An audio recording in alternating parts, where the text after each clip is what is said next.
Timnas Indonesia bersiap kedatangan amunisi baru. Kali ini bukan pemain bertahan lagi. Jairo Ridwan, pemain keturunan Indonesia yang berposisi sebagai gelandang bertahan, tertarik bergabung. Pelatih anyar Patrick Kluivert pun buka suara. Ia mendambakan gelandang tersebut untuk naturalisasinya segera diselesaikan. Proses Jairo Ridwan pun sudah berjalan. Update terakhir, kelengkapan dokumennya sudah dipegang PSSI dan siap diserahkan kepada Kemenpora. Jika proses telah rampung, lini tengah Garuda akan semakin kuat. Tom Haye tak kesusahan menggendong lini tengah dan dapat lebih fokus menyerang. Jairo Ridwan sendiri bermain di kasta tertinggi Liga Belgia bersama Royal Antwerp. Meskipun lahir di Belanda dan sempat membela timnas Orange, Jairo Ridwan punya darah Indonesia yang berasal dari kakeknya. Sebagai gelandang bertahan, ia punya atribut fisik yang mumpuni sebagai tukang jagal. Kemampuan scanning dan membaca permainan juga ia miliki. Selain itu, ia bisa bermain di berbagai posisi, bukan hanya gelandang, melainkan bisa ditarik ke belakang sebagai seorang bek tengah. Akan sangat menarik jika ia bergabung. Pasalnya dengan kedatangan gerbong pelatih Belanda, gaya permainan total football ramai dibicarakan. Jairo Ridwan yang akrab dengan formasi itu sejak di Belanda dapat memainkan peran sentral di lini tengah.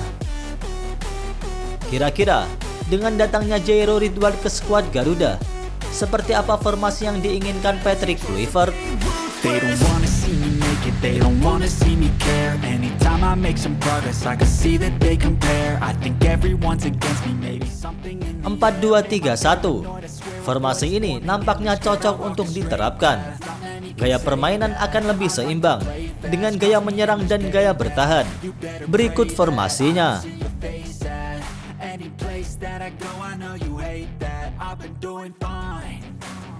Di posisi kiper, sudah jelas Marten Paes siap jadi andalan. Sejak debut pertama kali di ronde ketiga, posisi Paes tak tergeser di bawah mister gawang. Kedua, Kelvin Verdong di posisi bek sayap kiri. Kemampuannya sudah tak diragukan lagi. Ia selalu tampil konsisten bersama skuad Garuda. Bergeser ke pertahanan tengah, ada duet Jay Ijes dan Mads Hilgers. Jay dan Mads selalu tampil solid di klub. Duet mereka patut kita nantikan. Posisi bek kanan, Kevin Dix menjadi opsi yang pas.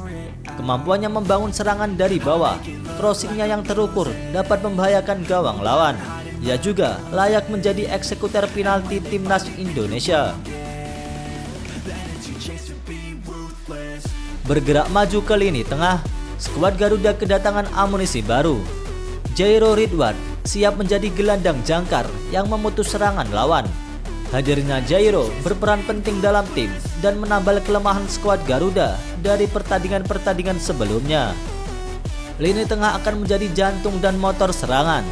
Dengan adanya Jairo, ia dapat lebih fokus bertahan, sehingga rekannya akan lebih tenang dan fokus menyerang. Tom Haye menjadi nama yang cocok untuk diduetkan bersama Jairo. Tom Haye memang layak dijuluki profesor. Meskipun umurnya tak lagi muda dan fisiknya yang menurun, Tom Haye menggunakan 100% otaknya dalam bermain. Di posisi gelandang serang, nampaknya Marcelino Ferdinand akan menjadi pilihan pelatih asal Belanda itu untuk mengisi pos tersebut. Don't let them guide your life towards regret. I'll fight for what I love with every breath. Pos lini depan, di posisi sayap kanan, Eliano Rangers namanya layak diperhitungkan. Meskipun tak masuk dalam skema Sintayong, di era Patrick Kluivert bisa saja ia menjadi andalan. Eliano punya keunggulan bermain di berbagai posisi. Selain bek sayap kanan, ia dapat ditempatkan sebagai penyerang sayap. Di posisi sayap kiri, tak perlu dipertanyakan lagi. Ragnar Oratmangun layak mengisi pos ini. Semangat juangnya yang tinggi dan tak kenal lelah berlari menjadikan Ragnar mengisi satu tempat di starting 11.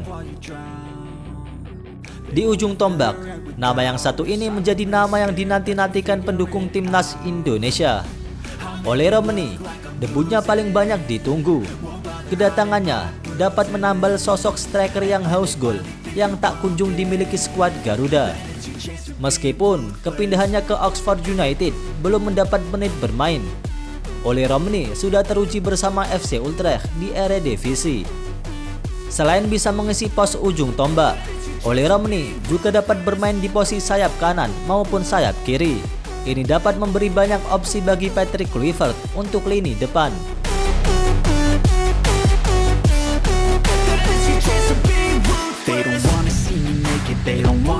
Demi lolosnya timnas Indonesia ke Piala Dunia 2026, PSSI menambah amunisi pemain dan pelatih baru. Bukan tanpa alasan, dengan adanya pemain diaspora akan sangat membantu timnas Indonesia saat bertemu lawan-lawan yang levelnya jauh di atas. Patrick Kluivert harus pakai taktik dan strategi pemilihan pemain yang tepat. Jika berkaca ke belakang, di era Sintayong, gaya bermain timnas Indonesia lebih bertahan dan mengandalkan counter attack. Namun, di era pelatih asal Belanda, yakni Kluivert, ingin mengadopsi permainan gaya Belanda dengan menguasai bola dan mendominasi serangan. Menarik untuk kita lihat, akankah filosofi strategi Belanda bantu Indonesia lolos ke Piala Dunia 2026? Tulis tanggapan kalian di kolom komentar.